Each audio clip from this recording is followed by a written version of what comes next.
Hello and welcome to another quarterfinals of the AMD Premier League. We are here with TongFu, TI3 invitee, after LTD China got knocked down to the qualifiers. The qualifiers where MiTH will be as well, and I am not here by myself. I will be joined today by Basskip.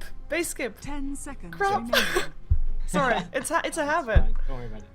Well, I guess if you remaining. said my name a couple of times before, then I have to be flattered that. I have, actually. Yeah, that's good. That's good. Some sort of recognition. But anyway, so hey guys, how are you, Sheever? Doing good. I'm actually really excited because it's been such a long time since we've seen TongFu in action, at least for me. I know that they have of course changed lineups. They have TongFu since April. It's been also a long time since I personally saw MiTH play, and I have to say I'm really looking forward to this match.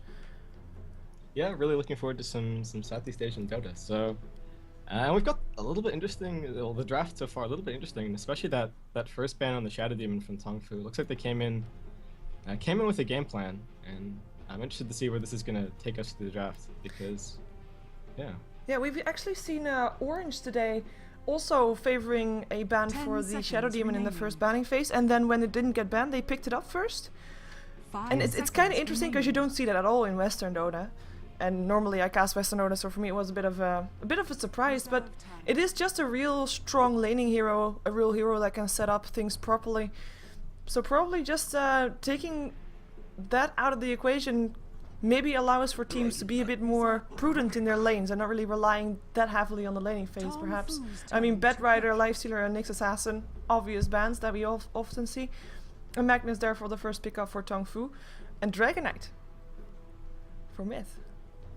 Yeah, so seeing some DK. We've seen some lane DK and we've seen some mid DK this tournament. I guess you got to account for the scenes, so you got to remember that mid DK is definitely a thing in Southeast Asian Dota, and it works out pretty well, and especially does reasonably against Magnus. So we'll see how this is. I'm really interested to see how this is going to be run from MiTH. I'm just going to make a very quick volume adjustment, so just give me a second. Yeah, fine for me.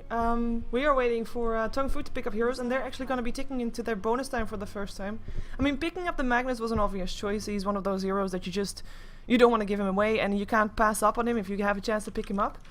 And of course, basically Magnus is one of those heroes that always lets you have hope, because no matter how bad the game goes, if you can get a 5-man RP, and you have at least some form of follow-up, you can still get back into a game.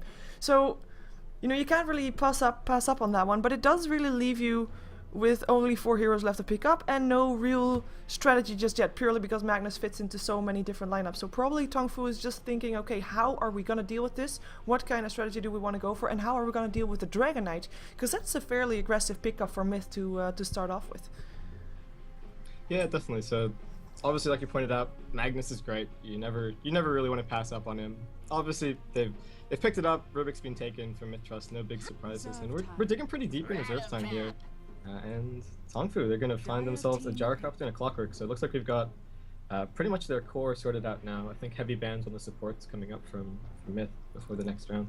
Yeah, but it will make it easy for MiTH to ban, indeed, with all 3 lanes now sorted for TongFu. I love the Gyrocopter pickup. A hero that in Western Dota, of course, everybody plays Gyrocopter, but it's not that common of a pick for Eastern Dota, I believe. I've seen him Sunday, I believe, when VC took on MUFC, but yeah, I kind of like it. I think he's getting underestimated a lot, even though we saw him actually on the losing side that Sunday, so maybe they have found a cure for the Gyrocopter as well. I've actually, the games this morning, Orange versus Rising Stars, both games, Keeper of Light, Phantom Lancer, completely ignored, even though Keeper of Light got banned out once, actually.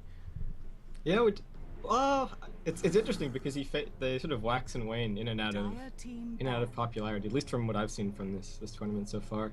On the comment about the Gyrocopter, I think in Western Dota we see him used for everything. We see Gyrocopter mid, we see Gyrocopter farming, we see Gyrocopter support, Ake-copter. It's not quite the same in Eastern Dota, but still obviously a very strong pick. And given that we see the anti-mage, I think we are going to be seeing some solo mid DK, so looking forward to that one in this game. Yeah, and if they're expecting a Magnus to be mid, then a Dragonite is a fairly easy matchup for them. Nobody should really die. They should both be able to get their farm and their levels, and apparently they're both happy with that, and it's gonna really depend on the ganks that might come out about how and who is gonna win that lane. Because if Magnus gets a level 6, he probably still won't be able to pick off the Dragonite unless he's able to get so much harass into the DK that he can actually do that and can actually pump out enough damage. But Dragonite's such a tanky hero that it's gonna be fairly tough. We actually don't see supports only banned out by MiTH, but also by TongFu, and I'm kind of thinking maybe that hurts themselves a bit.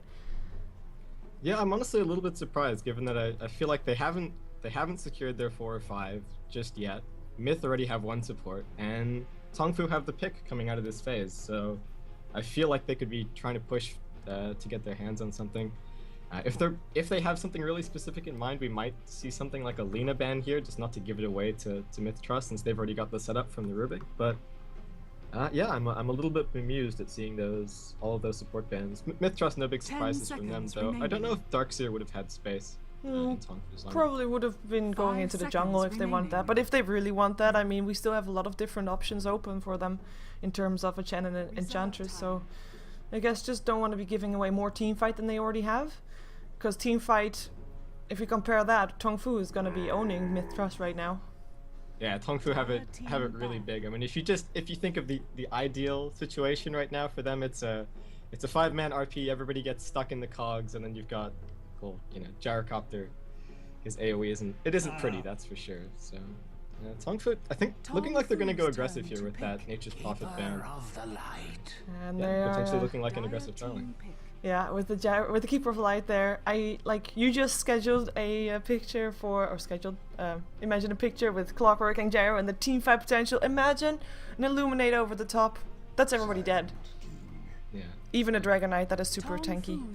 Yeah, and the nice thing about all this magical damage from TongFu is that, you know, most of the time DK looks really tanky, but when it comes down to it, it's mainly from armor, so, you know, all of that magical damage is going to be shredding him, at least until he gets to BKB. And Sven as well from TongFu, so that's where we might be seeing either some support Sven or some support Gyrocopter. Yeah, I just have to point out that I am slightly disappointed that there's no Queen of Pain for how this game. I'm setting my hopes up for the second game that we'll have, as this is best out of 3, of course, so, you know, still some hopes, but actually quite surprising to see heroes like Queen of Pain, Lone Druid, completely ignored. 5 seconds remaining. Well, you can't bring out your secret weapons just for game 1, right? You gotta scope out things a little bit. So. True, but we're gonna probably see either Gyro or Sven or Clockwork, actually, because we have seen Clockwork support as well. Like, one of those 3 is gonna be played as support, or even Magnus support, but I don't really think that's really viable. Because the nice thing can about go the support offlane. Sven, the nice thing about the support Sven here is that they are going to have Coddle, so the spam shouldn't be too bad for him. Could also be support Gyro, obviously, and we've all seen Sven and Magnus before, so I guess everybody's a little bit familiar with the chaos that wreaks. Very true. Very potential for early game aggression, and at least for TongFu. At the same time, you have MiTH Trust that definitely have something going for them as well. With the Sandcane and a Rubik, they can counter initiate if they want to. Have got the ability to stop initiations in their track if they want to as well, and of course the escape from the Sand King is there. And Windrunner for the offlane. No Lone Druid, just pure and simple anti-mage farming DK mid, and 2 supports with the anti-mage. I really like the Windrunner pickup here, because with the DK mid, he's not really a mid that's looking to leave the lane and come and gank too much. So by picking up Windrunner, they get somebody who should be able to come and get things done with the supports. Meanwhile, you know, anti-mage and DK are going to be able to do their own thing and just sit and farm. So yeah, I think looking pretty good for MiTH, but the early game really going to be on the shoulders of Windrunner, Rubik, and Sand King. Yeah, and if the game goes late, and we'll see Sunsheng, who's actually, I believe, Sunsheng is going to be support Sven. He is actually able to transition into a semi-carry Sven if the game goes late enough, and then you have got like a Gyrocopter and a Sven and that Magnus RP, which you should not underestimate even late game, up against a Dragonite and an anti-mage carry. And even though those 2 carries would in theory in a man fight perhaps out-carry the Gyrocopter and the Sven, the amount of burst damage from the Sven and the sustainability from a Gyrocopter might actually be turning it in favor of TongFu, especially if you have a RP with that as well. So it's gonna be really tough, and like you said, laning phases are quite, are gonna be kind of game making or breaking, I think. At least for the mid game, and mid game I think is gonna be the decider of all. As for TongFu, we have got King J playing the Magnus. He's going to be on the offlane most likely. We have Hao playing the Gyrocopter. And as I say offlane, Hao is actually facing towards the suicide lane. So we might have an aggressive tri-lane with King J on the safe lane solo, as we have got some disconnects. But they'll reconnect shortly. So Hao on his Gyrocopter, Sunshine on the on the Sven. Moo will be playing the Clockwork, and Banana will be on the Keeper of the Light. And actually, because I kind of just said King J on the solo safe lane, but I guess he's gonna go mid. They have so many options with these two. Yeah, they have tons of choices. So how with the Ring of Protection picked up, I think we are going to be seeing an aggressive tri-lane from TongFu. You don't really need the, well, I mean, it could be a Bass. Most of the time you do want to see it with the aggressive tri-lane. Yeah. Especially just to help out the Keeper of the Light, so. And yeah, we'll see where Moo and King J are going to be going in just a sec. Yeah, just also to get a fast Ring of Aquila up, of course, on Hao. If he gets an okay start. And I think it will be good, aggressive tri-lane. Because they can't really stop Windrunner from farming. And they need to do something, because they don't want to have anti-mates getting too big too fast, because they want to be able to do something against that, so yeah. Yeah, it's a question of slowing down the anti-mage, and then the problem for TongFu, I mean, whilst Sven is obviously a pretty good ganking support, a Keeper of the Light not really in the same category, so we'll see what they're going to be able to do if mid lane or bot start to go badly, and maybe get those rotations off. But whichever one of them does better, I think the other one's going to have to come and maybe try and land some ganks and help out the other. So just between King J and Moo. Yeah, well, I'll leave MiTH to introduce for you. As we're still waiting on to connect back in. Okay, fair enough. So over on MiTH, we're going to have R5 playing the Sand King. Mula, who is a stand-in, is going to be on the Rubik. SD is going to be on Dragonite. TNK on Windrunner, and that's going to leave Lakel's on Anti-Mage. So that's going to wrap it up for MiTH. Yeah, and I kind of like it. If they are indeed going to be having an aggressive tri-lane, it will mean that Rubik and Sand King constantly have to be around the Anti-Mage. And that will mean that there's not going to be ganking potential from those two. And the ganking potential is so huge with a Burrow Strike and a Telekinesis. So the difficulty for TongFu is going to be actually locking down the AM. Because the only stun that they've got going for them in the tri-lane right now, well, the only reliable stun is going to be the Stormhammer, which you obviously can't disjoint. But they're going to have to burst down AM in that duration if they have any hope of killing him. So we'll see how much the supports actually have to sit on top of him. Yeah, maybe just, well, killing potential is nice, but at least forcing him back so that he doesn't get any farm will probably be the most that TongFu is going to get out of it. If they're lucky, they're indeed going to get a kill. And I mean, the combination is there. I mean, you have got the Stormhammer. If there's a Rocket Barrage standing right next to him, you'll have a lot of burst damage, and Illuminate timed properly can also bring out that burst damage, and Anti-Mage is not that tanky of a hero, so it is possible, but as you said, no follow-up disable, so the blink will be there, and he should be able to get into safety if he doesn't die in the stun duration, which... Yeah, you're right. TongFu have a disgusting amount of level 1 damage. I mean, Storm Bolt is probably one of the best level 1 abilities. Rocket Barrage up there as well, and, you know, not to mention Illuminate. So I wouldn't be too surprised to see TongFu going aggressive to start, and then... yeah, I think you're right, Anti-Mage. Maybe I'm overestimating his survivability a little bit. He's not gonna be too tanky to start. So I think definitely the power for TongFu to get some kills. Yeah, and if you have to, like, if the lanes are gonna be as we just said, is the first blood indeed gonna be on the aggressive tri lane? And if so, which side? Okay, so mid lane, if it's gonna be Magnus against DK, probably not a whole lot of, probably not a first blood there. So top, I don't know. I think it might be going to TongFu. If they catch Rubik, then I mean there's not a whole lot that either DK or SK can do to break the damage. I mean both of them need to pretty much get into melee range at level 1 to land their stuns. So yeah, and even if Sand King has to be a bit away from it, like his Burrow Strike is mostly counter initiation. It's not used for saving someone because you're putting yourself in a line of danger. Yeah, obviously nobody wants to Burrow Strike on top of a Gyrocopter who has Rocket Barrage. Exactly, that would be quite painful. Okay, well, to start things out, TongFu are actually going to go down towards their safe lane. We can have a look at the supports. starting items to try and suss out what's going on. And they've actually kind of got safe lane starting items to start things out. So we'll see what's going to end up happening. Just wandering around right now. I think maybe looking for intercept on perhaps MiTH. And the line is drawn. Looks like TongFu, they're heading up towards top. Yep, I really like the ward that MiTH already placed. Normally you see one placed around here-ish. I don't know if you see my drawings, but yeah, they place it so that it's just you know, a bit different. And they're checking servers. I guess Singaporean server means no difference to me, no lags. Yeah, I want to have a look at the pings actually. So for anybody who's interested, it's fairly even across the board, though everybody is sitting up at about 160 or above, so I think more than most people would be used to playing on. I was gonna say 160. Yeah, well, the Australians and the, you know, all the oceanic people are used to playing a little bit higher up, because if we want to play against a team from a different region, then you kind of have to compromise. So. Yeah, I guess it makes sense. We do have Hao on the top lane on the gyrocopter, so aggressive trail lane it is. Magnus actually on the bottom lane. Clockwork in the mid lane up against a Dragonite, and I love this because I guess Dragonite was expecting to be up against a Magnus. And now being up against a Clockwork, those cogs are really gonna hurt him. He needs his breath of fire to be able to get his last hits going, and with those cogs, he's getting burned away his mana real fast. Yeah, and Clockwork's really gonna slow down his bottle as well until DK gets that.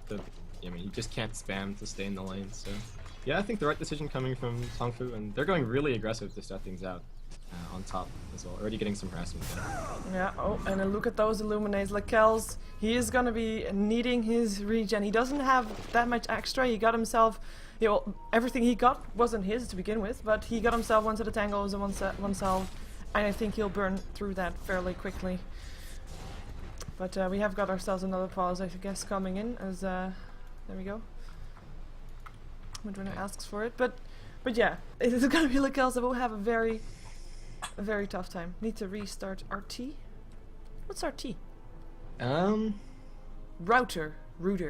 Yeah, I can only assume so. I guess they're all in the same in a house or something like that. Yeah. So Yeah. we're gonna have more pauses. It's nice to have somebody to talk to during these pauses. Yeah, and it wouldn't be a good professional game if there weren't that many pauses in it, right? I mean, come on, it's Dota. What's Dota without pauses? Exactly. You know? It's only a professional match, and yeah, if there's pauses. Well, I kind of like that King J was lucky enough to get a haste rune to get himself towards the bottom lane, so that he didn't really miss anything when he was up against the Windrunner. He is the same level, same kind of experience, and is actually forcing Windrunner a bit away here. He is pushing out the lane though, but I guess, I mean, he has an escape. Do you think anybody has any chance of dying, or what do you think about this bottom lane? There's definitely kill potential going the way of the Magnus once he gets maybe level 5, level 6. Windrunner probably, I think this sort of the same deal. Once you get rank 3 power shot, Magnus is kind of tanky, but if the Crow is occupied mid to be ferrying the bottle from Mu, then yeah, we'll have to see. I mean, the thing about this middle lane is that DK actually has, I guess, it a little bit easier as far as the lane control is concerned. He can choose to push out the wave with Breath of Fire and then, you know, go looking for the rune. He might not necessarily, because he'll miss out on experience, but that might leave Mu bottle crowing, and that might make things a little bit difficult for King J. We'll see how he's going to be able to go and what kind of items he's going to be able, what kind of build he's going to be going for on bot. If he does well, then he might just go straight for Arcane, so we'll have to see. Yeah, I guess the moment that he hits level 6, he's gonna try to go for a kill. I hope that he TP's top and goes for kill there, depending on how that aggressive trialing is gonna go. Because I think if the aggressive trialing doesn't go well for TongFu, they're gonna have a problem. The moment that MiTH is able to return kills, and Anti-Mage actually gets a bit of that, trouble. Yeah, sure. The nice thing about TongFu is that you can see they're veterans in aggressive trialings. They've already got the dire large camp being pulled across, so they're getting a little bit more experience out. They're going to keep those levels even, and they've managed to block out. Well, have they managed to block out the pull? Looks like. I think so. I think this is the only camp they're going to get, because it's a very fresh ward. Yeah. So yeah, I think TongFu should be okay. Again, aggressive trialings can swing out of control very, very quickly, but it's not going to be DK who's going to make things too dangerous. It's really going to be Winner from MiTH, who's going to come up and really devastate the tri-lane. Meanwhile, TongFu have 2 heroes who could potentially come up and just, you know, at level 6, drop a whole bunch of abilities and just wipe out MiTH. So, Yep. gotta keep an eye on that. And here's the result of having that ward placed by MiTH. Look at the sentry ward. It doesn't reach, but it's like missing with just int. Lekels, oh, that's gonna be first blood. Lekels, you're dead. How getting the first blood? That was everything that we said. Bit harassment, even though it was quite a bit of harassment. Stuns, illuminates. Not even a rocket barrage needed. It was just boom, dead. Great coordination from TongFu to start things out. R5, good awareness. He's gonna actually try and block out the big camp, but TongFu, this nice ward placement, it's not going to spot the observer, but yeah, they are going to be able to get this camp to Anti-Mage having a terrible time. He does have 5 CS, but we'll see how much better that's going to get, especially with Sand King as the lane support. It's going to make things tough. Yeah, he needs level 3 to be able to get a bit of a burrow strike that makes it a bit more safe for him to actually do something. As you already said, basically what he is a stun, but he needs to get almost into melee range to be able to cast it, so that's very dangerous. So the only thing they can really count on is a telekinesis from Mula. Yeah, exactly. So I mean, Rubik is the only one who can sit here trying to control the lane, and I mean, just in terms of numbers comparison, you've got 2 range on TongFu. Gyrocopter is annoying with the flat cannon harassment, and you know, Keeper of the Light as well. So it's kind of up to Rubik to be doing all the harassing, and it's making life a little bit difficult. DK is going to go down and grab the 2-minute urn, however, so it looks like SD's going to be a little bit more active in terms of trying to deny these from Yeah, we do have MiTH Trust again counter-warding a ward from TongFu, but Banana decided, well, you know what, we don't have a ward, I'll be human ward, and he just set that space at 3 minutes to make sure there was not going to be another camp spawning. So that's supports being forced away, and they are actually going to smoke up, seeing if they can do something middle. We see the drawing on the minimap. They're going to go for Moo. Moo is very far up front. He will have his cogs up again though. And I think the moment that TongFu realizes that there's no supports with the anti-mage, they might try to dive that. Invisibility rune used, that's gonna be Dragon Tail hitting. Here comes the telekinesis, Burrow Strike we're following up, and Moo is gonna be popping his cogs and walking away. Okay, so that was a bit of a slow Burrow Strike, I think. It was a little bit awkward. Yeah, I mean, the throw backwards increased the space, and then he had to try and walk forwards. I mean, he's only level 1. It's a very short range burrow. So I think Moo just casually gonna pop that, and some wasted time for the mid supports. Unfortunate, but making the right decision to try and go for the gank. There's not a whole lot that they can do to help the AM here, so he's just got to kind of deal. Maybe wait until the tower goes down, and then he'll be able to maybe get a little bit of recovery farm. And you know, we all know how quickly Anti-Mage farms when he gets that Battle Fury. So it's just it's a question of when, and you know, when can Winner come up and maybe help out. Yeah, it's just increasing that window of opportunity that you have before Anti-Mage is going to be going rampage. And they're just going for a push. They're going to go try to kill off the tower, maybe kill off someone else if they have a chance to dive this. I mean, there is a Dragon Knight actually going down in middle. Yeah. Didn't really catch that one, but I'm gonna be going back top also, because I'm kind of thinking they want to go for this still. Yeah, I mean, House still got the Basskip turned on, really showing that we're going to be going for the push. And yeah, that's it. That's a bit of space for AM now that the tier 1 is down, but we'll see. I think this means that TongFu can really afford to send the supports to do other things. And yeah, that kill on mid. Moo's now level 7. And SD's staying down at level 5, gets his mana burned one more time. Oh, and he is... Oh, look at that. That's 3 ticks of those cogs, and that's already 2 bottle charges gone. Well, he only just TP'd in there. That is He needs really to be good. careful. Moo has a very aggressive sort of fighting build, maxing out the battery assault. If he gets DK alone, despite the fact how tanky DK is, should be able to get another kill. And now with that hookshot online, there's the constant threat of him making his way top, or even bot, where King J is doing actually really well. 20 for 6, Winner's only 25 for 7. Yeah. King J did actually pick himself up a bottle as well, I believe. Yeah, so they're both running bottle crows to sit on top of these lanes. And as is TNK, and none too surprising. And he is, of course, level 6. Does have that RP. Might be trying to use it if he can get some TP support incoming. Perhaps towards the bottom lane if he wants to try and use it to kill off TNK. But TNK is actually going to be saving, I guess, the invisibility rune. Yeah, Dragon Knight's going to be the one. Oh, they're going to scout it out, though. They saw that rune being picked up. Yeah, Nobody is this going is to just surprise TongFu. Yeah, and this is the really unfortunate thing about having someone like a DK mid. Yes, he's strong, but if your tri-lane has trouble, again, he's not someone who can rotate and, you know, be a big ganker and get stuff done. Yeah, and they're gonna try for move still though. Here comes another telekinesis. This time there will be a burrow strike. No cogs just yet. Move still alive, but will be soon. Toast is gonna be indeed going down. Might be able to pick someone else with him. He buys back. Can be back here at any moment's time. SD is gonna be able to get himself away alive. We'll have to run unless there's gonna be a hook. No hook. No, looks like Moo just wants to do a bit more farm. Meanwhile, on top. Oh, Lakel's trouble. Look at that home missile. He's just eating his way through. Rocket Barrage reaches. It is gonna be a kill. How? You're getting a second kill of the game. Lakel's not having fun there. And that were his last tangos. He barely got a range between those trees. Homing missile. Yeah, gotta say, how the lumberjack. If you come back, I'll kill you again. If he hadn't had all those tangos still left. Yeah. And meanwhile, mid again. Yeah, again, this time the hook helped out, but Dragon Knight still going down, even though I kind of thought he was gonna back off, because he wasn't on full HP and he was just, you know, not ready to continue to fight, and Moo was, because he just bought back, got full of everything.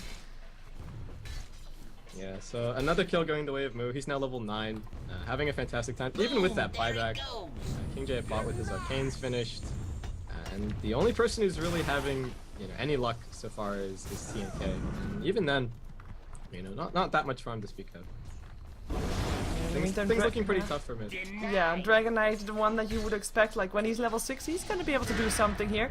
He is trying, but he is not really succeeding. Shackle doesn't match Moo, pops the cogs, and will be able to just run away from that unless there's gonna be another Dragon Tail. There actually could be, but wouldn't be any follow-up, and with their battery assault on, you don't really want to counter that one. And you see MiTH a bit in trouble. They are roaming around a lot more than they did before, and they are actually now with 4 people roaming towards the bottom lane. Maybe they can try to push something there. They know that that's basically the only lane that they haven't really specifically lost yet. I mean, they lost the top lane, obviously. They lost the mid lane with getting Dragon Knight killed twice.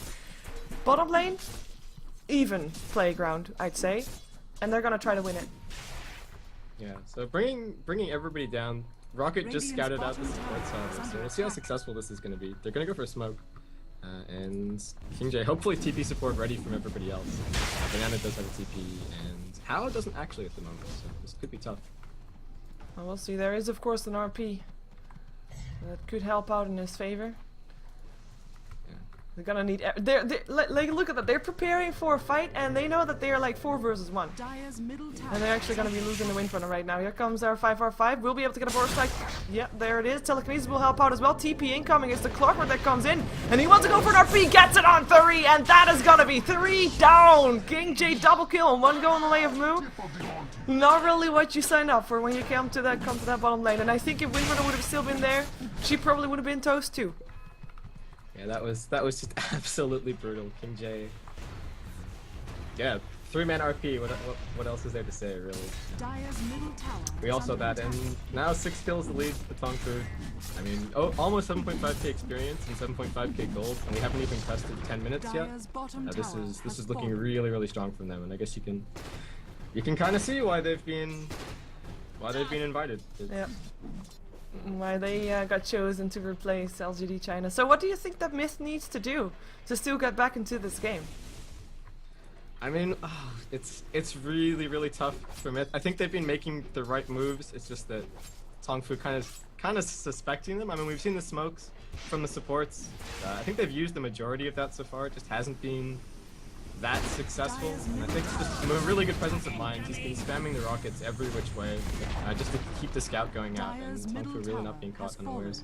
I mean, they can continue to wait for anti-mage, but Lakel's is going to take a while, so I think it's, yeah, maybe just rely on pickoffs at this point. It's going to be tough. They do have some nice carry for the late game, but it's a question of whether or not they can get there. Yeah, we do have the net worth of anti-mage sitting at the same level as the Dragon Knight, which is, you'd think, you know, same level as a solo mid would be okay, were it not that actually the support Sven is higher than both of them. And that is quite troublesome. Of course, I mean, there's 3 towers down on the side of MiTH Trust. That helps, definitely. But it does really, well, it doesn't really bode well at all. And it looks like we're seeing TongFu preparing Sunshine to go for maybe a bit of a semi-carry here. Getting some extra We've got another 3-man smoke at bot, but MiTH looking Yeah, looks like Moo just suspects exactly what's going on again. You know, and he rockets all the way back towards the tower. They are smoked. Looks like they might be able to get him, however. The invisibility rune Yeah, from Moo he sees helping out. invis. If he walks sideways, he'll see the rest as well. He's thinking about maybe... Oh, there he sees him. TNK knowing that there is someone there. The dust, telekinesis, burrows, like they might be able to kill him up. And here comes Sunshine. We'll be able to land a stun. In there's also an RP up on 2, stun up on 2 as well. It's gonna be 1 down, and SD trying to do what he can before he will go down as well. The rest trying to chase down R5, and he is gonna be getting away on 16 HP for now. 1 flare will do the job though, and Moo is not gonna let it slide. He's actually doesn't need a flare. He just bashes him to death. And Lakels and Mula on the run. This were 5 heroes of MiTH on this bottom lane. Not able to get anything done. Still the only death that was there was the gank up on Moo in the mid lane, the second one that they tried. I mean, that was a big investment for MiTH. They wanted to take that fight. I mean, even Anti-Mage coming down, forfeiting a little bit of farm on top lane, he was really hoping to get something to happen. And TongFu, they're just gonna push straight on. I don't think these guys break for anything. Oh, they look solid. We have got the Blink Dagger up on King J. I mean, in terms of items, we haven't really looked at that much because it's not really items that make or break the game in this case for now. For now, it's still just, I dare I say, outplay? Can I say that? Yeah. I mean, I think TongFu are just a step ahead. You know, Yeah. Mistrust. You can say what their game plan should be, but TongFu, I think, just denying them at every turn. I mean, we've seen smokes. I mean, MiTH are making the moves that would typically, you know, get you pickoffs, get you back into the game. It's what you do when you're playing from behind. But TongFu knowing TongFu, also what MiTH needs, so yeah, like you said, they're anticipating that. yeah, so MiTH still, I think that they're doing a good job. They're not. I mean, people who don't need to get experience aren't soaking any up. They're still pooling towards their late game threats, but you know, it's a question of whether or not they can get to that late game right now with TongFu at such a huge lead. I mean, we've just broken over 10k experience and 10k gold. It's a dicey situation, and TongFu even, I mean, talked about them getting a lot out of the map at top and just making sure that they got those pulls. I mean, they've been stacking a couple of ancients as well, and hookshot on. Oh, Dragon Knight. He is in so much trouble, he's gonna die. Poor SD. He is not having a fun game, and I guess the only thing that MiTH has left to do is trying not to die, as in not looking for fights, safe farming, and that was exactly what SD wanted to do. And I mean, it's his ancient camp, but there is a ward there. Because, Yeah, of the course, presence of mind TongFu, from TongFu. they know what MiTH is The doing. presence of mind from TongFu has just been great so far this game. So they're really on the ball. Dire's bottom They tower are. is under attack. Yeah, there's an RP ready, and I think Dire's King J ready to structures launch. are fortified. Yeah, Anti-Mage just gonna try and pressure top, but I don't think it's gonna be quick enough, and Moo's making his way up. and he's still building towards a Battle Fury, and even though that's, you know, the normal build for an anti-mage, it will require him to still take some time to farm with that Battle Fury and able to get his items up. So I'm kind of curious to see if that's actually the right item choice, because apparently he's thinking he has enough time to still get his Battle Fury and then get the rest of his items up, and that is a lot of pressure for the rest of his team, because the only counter push they have is a power shot and a fade bolt. Other than that, they're kind of relying on heroes actually walking into enemy lines with the Sand King and SD on his Dragon Knight. Yeah, so it's and TongFu, I mean, look, they know that they're ahead. They're just taking advantage of it. I mean, every single time they're pushed, they're daring MiTH to come take a fight, and I think the response from MiTH, I mean, I don't know if they have a choice. If they fight, they're probably going to lose, and if they don't fight, they're just going to continue to lose matches. Yeah, R5 gonna get hooked on, and Shockwave will kill it off. Even Sven's stun still hit, but it was a bit too late. Couldn't get that kill still in. And this time they don't rotate to the next tower, as in not to the next tier 2, but they rotate to the tier 3. As they know Anti-Mage is farming top and they just want to fight 4-on-5. I don't really blame them. Dire's middle tower is under attack. Poor level 9 Anti-Mage, not a whole lot that he can do. And look at those Illuminates, even SD, I mean, he has to go back after getting 2 Illuminates in the face. And that's painful. This is really painful. If I you mean, look, people are normally like, Toddle, such a defensive hero, you know, it stalls the game out forever, but not too shabby when it comes to pushing it. But anyway, you were saying? well, I was just I was putting the hero levels on, and I see Anti-Mage sitting at level 9, highest on MiTH. And the rest of TongFu is all higher apart from the supports, who are level 8, which is higher than the rest of everybody of MiTH. So it's, yeah, it's looking really dire, and I am not sure if they can get back from this. I dare say that they need nothing short of a miracle to be able to get back into this game. They need TongFu to make some serious mistakes if they still want to get this. Well, you know, we talked about, you know, reverse polarity being able to get you back into the game. Well, you know, there's the chance for MiTH to maybe have a reverse polarity of their own, and you know, maybe they'll have an epicenter in one level, and True. maybe Rubik there's level something. 6, but Rubik is also dead. Rubik's getting his own. Yeah. Moon, no mercy. It gives him the path out, gives him the choice. You know, Yeah. you can stand there and wait, or you can dive, but I think you die either way. Dire's top I think so tower too. is Maybe he under could have done attack. something if he stolen the cogs or battery assault. I don't know, but he would have died. He would have died. I will Dire's get Steal the rid of hook that. shot back to you, I'm sure. Oh, wait a second. is under attack. Gonna get someone here. SD in some trouble. Gonna get chased down by the clock. He doesn't have his hook anymore, so he'll just have to chase it down. Flares will be there. The Bottom tower battery is assault's under gonna be attack. there soon as well if he just gets in close. And this is just movement speed up. Hey, how did that shackle not latch? Oh, Skewer misses everybody. Doesn't matter though. Shockwave's still gonna hit. And that is gonna be soon. 7 seconds until the hook shot is back. And it will be used. Unless he has a Dragon Tail in his face, but it will still be used. Clearing the way for the hook. Getting the hook. Getting the shockwave. Getting the kill. In the meantime, it is Winter that still died. Keep up light getting that one. I wouldn't be surprised to see a GG call right now. My honor in your blood. Yeah, I mean, a 14 kill lead, we're looking at 15k gold, 15k experience. It's I don't know what MiTH Trust does here. I think maybe you take a little bit of time out, you discuss what went wrong, you know, you make a game plan for the next game. But at this point, it's gonna take, again, I mean, we said a miracle. I think it's a little bit more than a miracle at this point. I mean, not to downplay the chance of that stolen reverse polarity into the epicenter, which still, you know, still isn't level 6 just yet. But I think it's looking pretty. Maybe a game in the bag for TongFu. Yeah, pretty grim for MiTH, indeed. I mean, I have to say, like, apparently they still think they have a chance. They're not giving up. They're not calling GG. So we have to believe that they still have a chance, and therefore we still believe that they have a chance. Exactly. But and you have to. it's tough. Oh, I see. Dragonite gonna get killed off there. Gonna get stunned, cogged, and killed. Fairly quickly. Illuminate's gonna force Rubik already back towards the base. Tier 3 tower is gonna be giving way here under the might of TongFu. And there's really nothing that MiTH Trust can do. I mean, Anti-Mage no interest in. I think he just wants to finish his Battle Fury before the game ends. No matter what happens, I want to have a Battle Fury at the end of the game screen because I'm not going to be going down to the books as the Anti-Mages that didn't have a Battle Fury at 19 minutes in the game.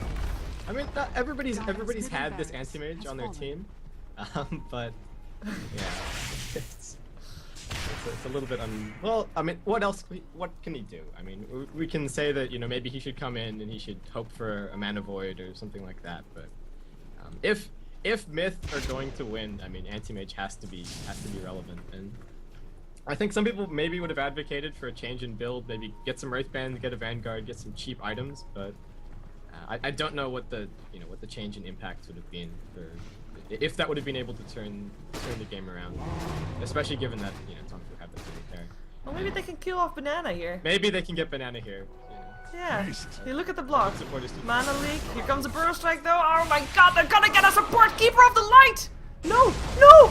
They're not! They're not gonna get a Keeper of Light. It's gonna be Anti-Mace that goes down. RP to the rescue. Everybody of MiTH scatters. TP's out. And all of a sudden, Anti-Mace dead. Keeper of Light alive. Dire's middle barracks are under attack. I don't have words for that. And we're gonna see. Another beautiful hook shot. He's been on point with every single hook shot this game. Yeah. We saw one missed bot, but you know, we'll forget about that one. Yeah. TongFu, sort of one of the high ground, no tier 2s left, no interest in Roshan, I think. They're just looking to... Dire's Yeah, I'm quite surprised they're not more aggressive. Ah, never mind. They don't need to be more aggressive. They got what they wanted. And go next is the question. Yes, it is. It's a best out of 3. We're finally into best out of 3 territory. Yep. It was weird being into the main event and single elimination with best of 1s, but I mean, we've got the East qualifiers coming up soon, so teams need to be ready to focus for that. I think it makes sense. Yeah, so it's Anyway. just a bit of a short tournament to see who's best, or to practice a bit as well, of course, under a bit more strain than you would normally in scrims, to try out less weird stuff. It's more like of a serious game. And a really nice showcase for a lot of these teams as well. I feel like, you know, there's definitely European and American viewers who don't get to see a lot of Southeast Asian Dota. Yeah, and of course a lot of people also that haven't been that active in Dota 2 when TI2 was there and didn't see TongFu in action, and actually get to see them now and see why they are actually the replacement of LGD China, even though we haven't seen TongFu in a long time. Yeah, exactly. I mean, TongFu, they've always been there. It's just that the coverage for the SEA scene isn't quite the same, and I mean, time zones make it tough for people. So, yeah, I think really showing that they've still got it in them, and I'm looking forward to seeing more. Yeah, we're gonna see game number 2. This was, of course, game number 1 between TongFu and MiTH in the quarterfinals of the AMD Premier League. We're gonna see which one of these two teams is gonna be going to the semifinals, which is gonna be up against the Rising Star on Tuesday. There we go. The 14th. That is Tuesday. Yes. Yeah, Good. Tuesday, yeah. Let's jump ourselves into that game, and we'll be right back. Don't go anywhere.